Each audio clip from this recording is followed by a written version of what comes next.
Hi കൂട്ടുകാരെ, എല്ലാവർക്കും നമസ്കാരം. ഇന്ന് നമുക്ക് വളരെ രുചികരമായിട്ടും എളുപ്പത്തിലും പഞ്ഞി പോലെ സോഫ്റ്റ് ആയിട്ടുള്ള നല്ല ചക്കര വട്ടയപ്പമാണ് നമ്മുടെ ഇന്നത്തെ വീഡിയോ. ഈ ഒരു വട്ടയപ്പം ഞാൻ എന്നും എൻ്റെ കാറ്ററിങ്ങിൽ ഡസൻ കണക്കിന് ഉണ്ടാക്കി വിൽക്കുന്ന അതേ രീതിയിലാണ് കേട്ടോ ഞാൻ നിങ്ങൾക്ക് വേണ്ടിയിട്ട് ഇന്ന് കാണിച്ചു തരുന്നത്. ഉണ്ടാക്കിയെടുക്കാനാണെങ്കിലോ വളരെ എളുപ്പമാണ്, അതുപോലെ കഴിക്കാനാണെങ്കിലോ സൂപ്പർ ടേസ്റ്റ് ആണ്. ഇതുപോലൊരു വട്ടയപ്പത്തിനെ നിങ്ങൾ ആരും ഇതുവരെയും ട്രൈ ചെയ്ത് നോക്കിയിട്ടില്ലെങ്കിൽ തീർച്ചയായിട്ടും നമ്മുടെ വീഡിയോ കണ്ടതിന് ശേഷം ഒന്ന് തയ്യാറാക്കി നോക്കണം. കൂടാതെ ആദ്യമായിട്ട് പാചകം ചെയ്യുന്ന ആളുകൾക്ക് വരെ ഈ ഒരു വട്ടയപ്പത്തിനെ സിമ്പിളായിട്ട് തയ്യാറാക്കി എടുക്കാനും പറ്റുന്നതാണ്. രാവിലത്തേക്കാണ് വട്ടയപ്പം തയ്യാറാക്കേണ്ടതെങ്കിൽ രാത്രിയിൽ അരിയെ കുതിർത്തി വേണം അരച്ചെടുക്കാനായിട്ട്. വൈകിട്ടാണ് വട്ടയപ്പം തയ്യാറാക്കേണ്ടതെങ്കിൽ രാവിലെ അരിയെ കുതിർത്തി ഒന്ന് അരച്ച് പൊങ്ങാൻ വെക്കേണ്ടതാണ്. നമ്മുടെ ഈ പഞ്ഞിക്കെട്ട് പോലുള്ള വട്ടയപ്പം തയ്യാറാക്കി എടുക്കാനും വേണ്ടിയിട്ട് നമുക്ക് 1 മണിക്കൂർ നേരം മാത്രം മതിയാകും. ഞാനിവിടെ വട്ടയപ്പം തയ്യാറാക്കി എടുക്കുമ്പോൾ ഇതിലേക്ക് ഈസ്റ്റ് ഒന്നും തന്നെ ചേർക്കാറില്ല. പകരമായിട്ട് വെള്ളയപ്പത്തിന്റെ മാവാണ് കേട്ടോ ഇതിലേക്ക് ചേർക്കുന്നത്. വെള്ളയപ്പത്തിന്റെ മാവ് ചേർത്ത് തയ്യാറാക്കുമ്പോഴാണ് നമ്മുടെ വട്ടയപ്പത്തിന് നല്ല സ്വാദ് കൂടെ കിട്ടുന്നത്. അപ്പോൾ എങ്ങനെയാണ് പഞ്ഞി പോലെ സോഫ്റ്റ് ആയിട്ടുള്ള നാടൻ ചക്കര വട്ടയപ്പം തയ്യാറാക്കി എടുക്കുന്നതെന്ന് നമുക്കൊന്ന് നോക്കാം. ശർക്കര വട്ടയപ്പം തയ്യാറാക്കി എടുക്കാനും വേണ്ടിയിട്ട് ഞാനിവിടെ 250 ഗ്രാം അളവുള്ള കപ്പിൽ 2 കപ്പ് പച്ചരിയാണ് എടുത്തിട്ടുള്ളത്. ഇനി നമുക്ക് ഈ പച്ചരിയെ ഒരു ബൗളിലേക്കൊന്ന് മാറ്റാം. പച്ചരിയെ ബൗളിലേക്ക് മാറ്റിക്കഴിഞ്ഞാൽ പിന്നെ നമുക്കിതിനെ നല്ല വൃത്തിയായിട്ട് തന്നെ ഒന്ന് കഴുകിയെടുക്കണം. ഞാനിവിടെ കാറ്ററിങ്ങിലേക്കുള്ള ആവശ്യത്തിനായിട്ടാണ് തയ്യാറാക്കുന്നത്. അതുകൊണ്ട് രാത്രിയിൽ അരിയെ കുതിർത്താനിട്ട് കൊടുക്കുവാണ്. ഇനി നമുക്കിത് രാവിലെയാണ് അരച്ചെടുക്കേണ്ടത്. ഇനി അരി നല്ലപോലെ ഒന്ന് കുതിർന്നുകൂടെ വരട്ടെ. നിങ്ങൾക്ക് വൈകിട്ടത്തേക്കാണ് വട്ടയപ്പത്തിനെ തയ്യാറാക്കേണ്ടതെങ്കിൽ രാവിലെ അരിയെ കുതിർത്തി അരച്ചെടുത്താലും മതിയാകും. ഇപ്പോൾ രാവിലെ ആയിട്ടുണ്ട്. രാത്രിയിൽ കുതിർത്താനിട്ട അരിയെ ഒന്ന് തുറന്നു നോക്കുവാണ്.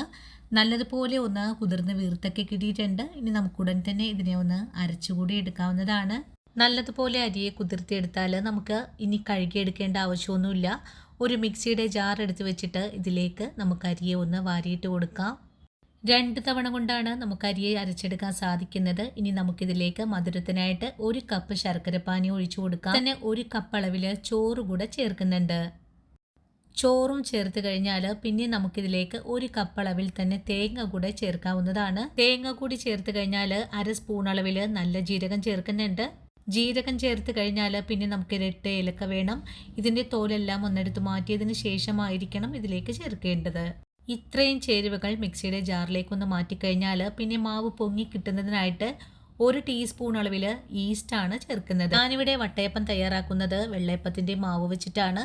നിങ്ങളുടെ കൈവശം വെള്ളയപ്പത്തിൻ്റെ മാവ് ഇല്ലാത്തത് കൊണ്ടാണ് ഞാനിപ്പോൾ ഈസ്റ്റ് വെച്ചിട്ട് നിങ്ങൾക്ക് കാണിച്ചു തന്നിട്ടുള്ളത്.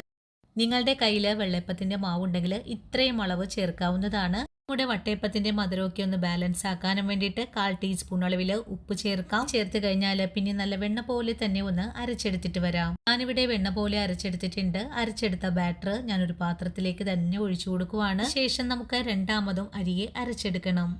ഇതിലേക്ക് അരച്ചെടുക്കുന്നതിനായിട്ട് 1 കപ്പ് ശർക്കരപ്പാനി തന്നെ ചേർക്കുവാണ്. നമ്മളിവിടെ നേരത്തെ തന്നെ 400 ഗ്രാം ശർക്കരയെ 2 കപ്പ് വെള്ളം കൂടി ചേർത്ത് ഉരുക്കി അരിച്ചു വെച്ചിട്ടുണ്ടായിരുന്നു. ആ ഒരു വെള്ളം തണുപ്പിച്ചതിന് ശേഷമാണ് മിക്സിയുടെ ജാറിലേക്ക് ഒഴിച്ചു കൊടുത്തിട്ടുള്ളത്. പാനി ഒഴിച്ചു കഴിഞ്ഞാൽ ശർക്കരയുടെ കുത്തലൊക്കെ ഒന്ന് ഒഴിവാക്കുന്നതിനായിട്ട് 1 ടേബിൾ സ്പൂൺ അളവിൽ പഞ്ചസാര കൂടെ ചേർക്കാം. ഇനി നമുക്ക് നല്ലപോലെ അരച്ചെടുത്തിട്ട് നമ്മൾ നേരത്തെ അരച്ചു വെച്ച മാവിലേക്ക് തന്നെ ഒന്ന് ഒഴിച്ചു കൊടുക്കാം. മാവിനെ പാത്രത്തിലേക്ക് ഒഴിച്ചു കഴിഞ്ഞാൽ പിന്നെ നല്ലതുപോലെ ഇളക്കി ഒന്ന് യോജിപ്പിച്ചെടുക്കണം. നമ്മൾ തയ്യാറാക്കുന്ന വട്ടയപ്പം നല്ല സോഫ്റ്റ് കിട്ടുന്നതിനായിട്ട് ഇതുപോലെ ഒരു 2 മിനിറ്റ് നേരം കൈയെടുക്കാതെ വേണം ഇളക്കി കൊടുക്കാനായിട്ട്. മാവിനെ മുകളിലേക്ക് കോരി ഒഴിച്ച് വേണം ഇതുപോലെ ഒന്ന് മിക്സ് ചെയ്തെടുക്കാനായിട്ടും. നമ്മുടെ വട്ടയപ്പത്തിൻ്റെ മാവിൻ്റെ ബാറ്റർ ഇതേ ഒരു രീതിയിലാണ് ആയി കിട്ടിയിട്ടുള്ളത്. ദോശ മാവിൻ്റെ കണക്ക് തന്നെയാണ് നമ്മളിവിടെ മിക്സ് ചെയ്തെടുത്തിട്ടുള്ളതും.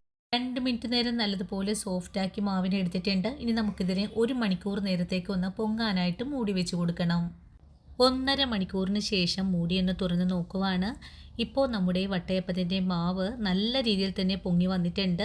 ഇനി കയ്യിൽ വെച്ചിട്ട് വളരെ സോഫ്റ്റായിട്ട് വേണം ഇതുപോലെ ഒന്ന് ഇളക്കി കൊടുക്കാനായിട്ടും. അധികം ശക്തിയായിട്ട് ഇളക്കി കൊടുക്കുവാണെങ്കിൽ നമ്മുടെ മാവിൻ്റെ ബബിൾസ് എല്ലാം പൊട്ടിപ്പോവാനും സാധ്യതയുണ്ട്. മാവിനെ ചെറുതായിട്ട് ഒന്ന് ഇളക്കി യോജിപ്പിച്ചിട്ടുണ്ട്. അതിനുശേഷം നമുക്കിതിനെ വേവിച്ചെടുക്കാം. ഇതിനായിട്ട് ഇതുപോലൊരു വട്ടയപ്പം സെറ്റ് പാത്രമാണ് കേട്ടോ ഞാൻ എടുത്തിട്ടുള്ളത്.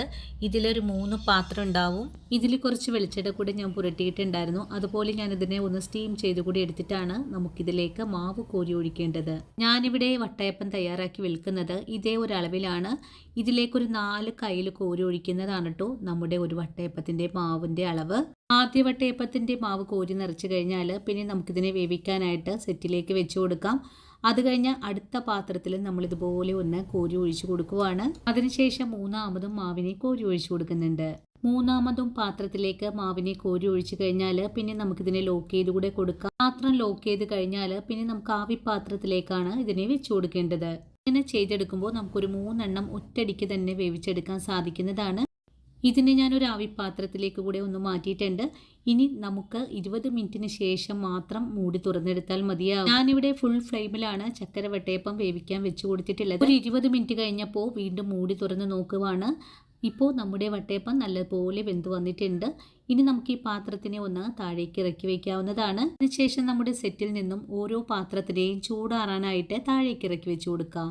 3 പാത്രവും താഴേക്ക് ഇറക്കി വെച്ചാൽ പിന്നെ നമുക്കിതിനെ ഒന്ന് ചൂടാറ്റിയും കൂടി എടുക്കാം. ഒരു 5 മിനിറ്റ് കൊണ്ട് തന്നെ നമ്മുടെ പാത്രത്തിൻ്റെ അരികിൽ നിന്നും വട്ടയപ്പം നല്ലവണ്ണം വിട്ട് വന്നിട്ടുണ്ട്. ഇനി ഞാൻ എൻ്റെ കയ്യിലേക്ക് തന്നെ പാത്രത്തിനെ ഒന്ന് കമഴ്ത്തിയും കൂടെ കൊടുക്കുന്നുണ്ട്. അപ്പോൾ കണ്ടല്ലോ, വളരെ എളുപ്പത്തിലല്ലേ നമ്മൾ നല്ല പഞ്ഞി പോലുള്ള വട്ടയപ്പത്തിനെ ഇവിടെ തയ്യാറാക്കി എടുത്തിട്ടുള്ളത്. 3 വട്ടയപ്പവും നല്ല പെർഫെക്റ്റ് ആയിട്ട് തന്നെ നമുക്കിവിടെ വേവിച്ചെടുക്കാൻ സാധിച്ചിട്ടുണ്ട്. 1/2 കിലോ അരി വെച്ചിട്ട് വട്ടയപ്പത്തിന് തയ്യാറാക്കി എടുത്താൽ നമുക്കിതുപോലെ 6 വട്ടയപ്പമാണ് തയ്യാറാക്കി എടുക്കാൻ സാധിക്കുന്നത്. ഒരു വട്ടയപ്പത്തിന് നമുക്ക് 35 രൂപയ്ക്ക് വിൽക്കാവുന്നതാണ്. വീണ്ടും നമുക്ക് വട്ടയപ്പത്തിൻ്റെ മാവിനെ നേരത്തെ ചെയ്ത പോലെ തന്നെ ചെയ്തെടുക്കാം.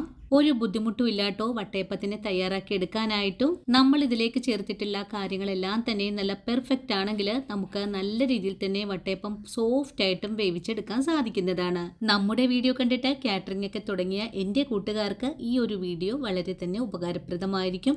അടുത്തതും ഞാൻ വേവിക്കാൻ അടുപ്പിലേക്കൊന്ന് മാറ്റിയിട്ടുണ്ട്. ഇതും വെന്ത് വരുന്നത് വരെ നമുക്കൊന്നുകൂടെ വെയിറ്റ് ചെയ്യാം.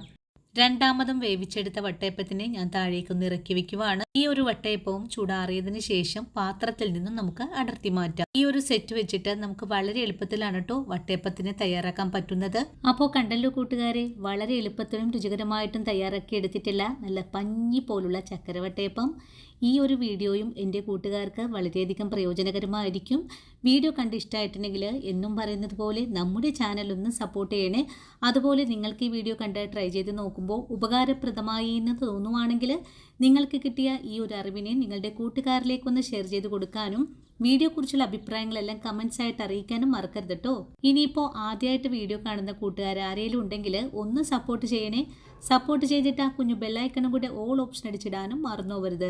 അപ്പോഴാണ് ഞാനിടുന്ന വീഡിയോസ് എല്ലാം തന്നെ നിങ്ങളുടെ കയ്യിൽ നോട്ടിഫിക്കേഷൻ വഴി എത്തുന്നത്. അപ്പോൾ ഇന്നത്തെ വീഡിയോയും എൻ്റെ കൂട്ടുകാർക്ക് വളരെയധികം ഉപകാരപ്രദമായി എന്ന് തന്നെ വിശ്വസിക്കുവാണ്.